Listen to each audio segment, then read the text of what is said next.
Push that rock with Simpson Math. This short video introduces us to the pSeries test for convergence of a series.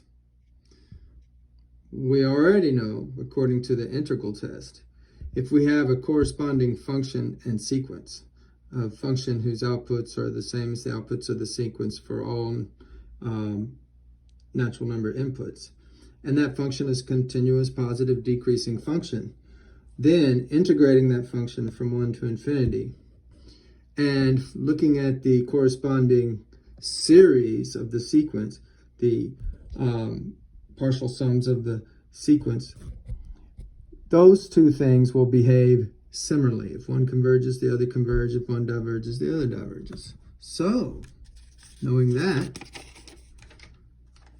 we gather our pSeries test.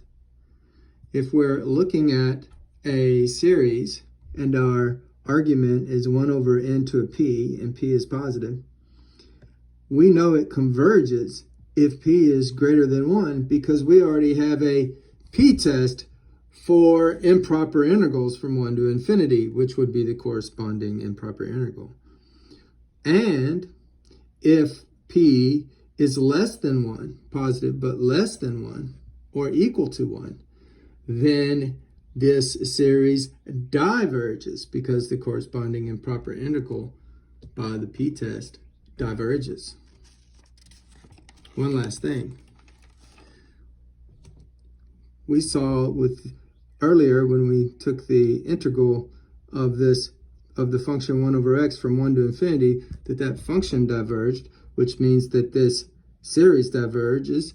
It also diverges by the pSeries test that we just talked about because the p is 1, and if the p is 1 or less but positive, then the series diverges.